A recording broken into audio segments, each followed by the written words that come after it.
Hello friends, welcome back to my channel. तो आज हम बात करेंगे संघीय संसद की। जो संघ में संसद होती है उसमें हमारे दो पक्ष होते हैं, एक राज्यसभा होती है, एक लोकसभा होती है। तो आज हम सबसे पहले बात करेंगे राज्यसभा की। राज्यसभा के बारे में हम अपना पूरा टॉपिक क्लियर करेंगे और सारी चीज़ें समझेंगे, सारे अनुच्छेद समझेंगे कि राज्यसभा क्या होती है और इसका क्या क्या काम होता है। तो चलिए वीडियो को स्टार्ट करते हैं। संघीय संसद, तो संसद हमारी 3 से मिलकर बनती है, राष्ट्रपति, राज्यसभा और लोकसभा। ये अनुच्छेद 79 में कहा गया है। तो चलिए सबसे पहले हम राज्यसभा को पढ़ते हैं। राज्यसभा को हमारा उच्च सदन कहा जाता है और लोकसभा होती है हमारी निम्न सदन। तो आज हम उच्च सदन राज्यसभा के बारे में बात करते हैं। राज्यसभा के सदस्यों की अधिक से अधिक संख्या 250, 250 हो सकती है। राज्यसभा की संरचना अनुच्छेद 80 में आती है।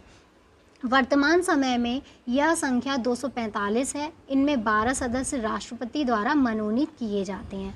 तो हमारे 12 सदस्य कहाँ से आते हैं? राष्ट्रपति लाता है, वो मनोनीत करता है। ये ऐसे व्यक्ति होते हैं जिन्हें कला, साहित्य, विज्ञान, समाज सेवा या सहकारिता के क्षेत्र में विशेष ज्ञान या अनुभव होता है। शेष 233 सदस्य संघ की इकाइयों का प्रतिनिधित्व करते हैं। राज्यसभा की सदस्यता के लिए न्यूनतम उम्र सीमा 30 वर्ष होनी चाहिए।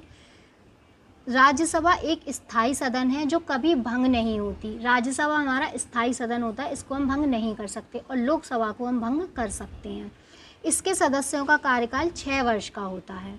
इसके 1/3 सदस्य प्रति 2 वर्ष बाद सेवानिवृत्त हो जाते हैं। मतलब 1/3 जो सदस्य होंगे, कुल में से 1/3 सदस्य हमारे 2 वर्ष के बाद सेवानिवृत्त हो जाएंगे। ये बात हमारी अनुच्छेद 83(1) में कही गई है।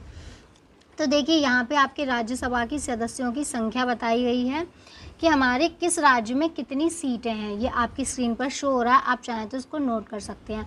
उत्तर प्रदेश में राज्यसभा से हमारी 31 सीटें जाती हैं। जम्मू कश्मीर से 4, पुदुचेरी से 1 और दिल्ली से 3 जाती हैं। बाकी आप जितनी भी हैं ये नोट कर सकते हैं। आंध्र प्रदेश, मध्य प्रदेश, गुजरात, इनमें सेम है 11। बाकी ये नागालैंड, मिजोरम, मेघालय, मणिपुर, त्रिपुरा, सिक्किम, अरुणाचल प्रदेश, गोवा, इन सभी में 1 है हमारी। बाकी और जितनी भी रह गई आप इनको नोट कर लीजिएगा। राज्यसभा के प्रथम उपसभापति कौन थे? वो थे श्री SV कृष्णमूर्ति राव। अब आता है राज्यसभा का सभापति एवं उपसभापति। ये बात अनुच्छेद 89 में है। तो भारत का उपराष्ट्रपति राज्यसभा का पदेन सभापति होता है। ये बात हमने तब भी पढ़ी थी जब हमने उपराष्ट्रपति का टॉपिक किया था। तो अगर आपने उपराष्ट्रपति वाली वीडियो नहीं देखी है तो आपको लिंक डिस्क्रिप्शन में मिलेगा, आप उस वीडियो को देखिए और उपराष्ट्रपति के बारे में पूरी जानकारी आपको मिल जाएगी। तो भारत का उपराष्ट्रपति राज्यसभा का पदेन सभापति होता है। राज्यसभा यथाशीघ्र अपने किसी सदस्य को अपना उपसभापति चुनेगी और जब जब उपसभापति का पद रिक्त होता है तब तब राज्यसभा किसी अन्य सदस्य को अपना उपसभापति चुनेगी।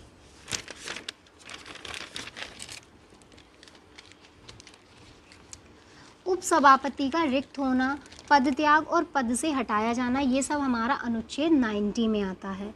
तो उपसभापति यदि राज्यसभा का सदस्य नहीं रहता है तो अपना पद रिक्त कर देगा।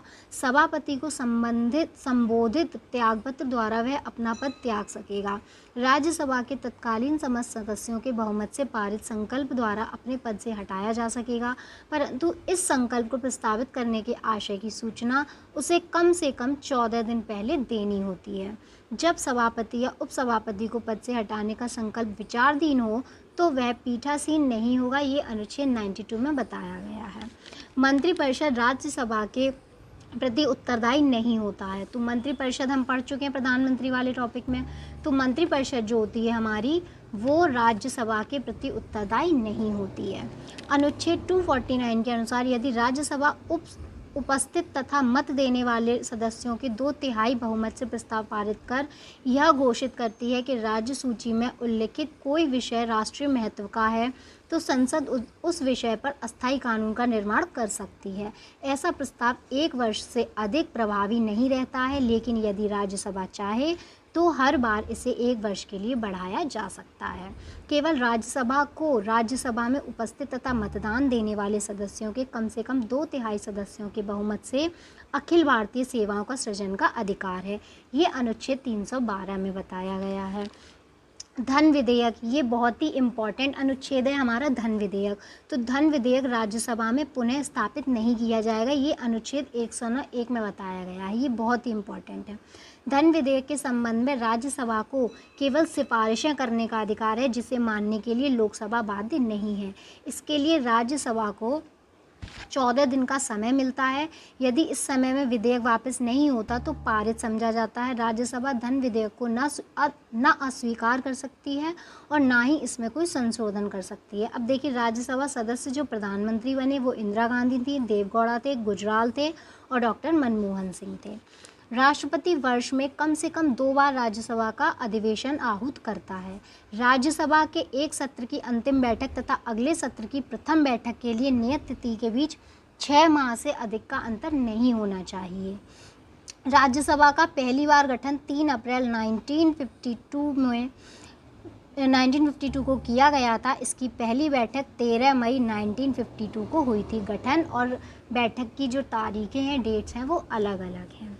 संसद भवन, यह एक वृत्ताकार भवन है जिसकी design architect sir Edwin Lutyens एवं सर हेवर्ड ब्रेकर ने 1912 से 13 में तैयार किया था।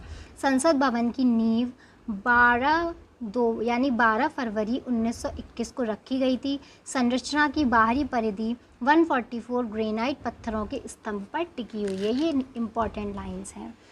तो राज्यसभा में प्रतिनिधित्व नहीं है। कौन कौन नहीं है? अंडमान निकोबार, चंडीगढ़, दादर व नागर हवेली, दमन व दीव और लक्षद्वीप का। इन सभी का प्रतिनिधित्व हमारी राज्यसभा में नहीं है। आई होप आपको राज्यसभा का पूरा टॉपिक क्लियर हो गया होगा। इसमें जितने भी अनुच्छेद हैं वो आपको समझा दिए गए हैं।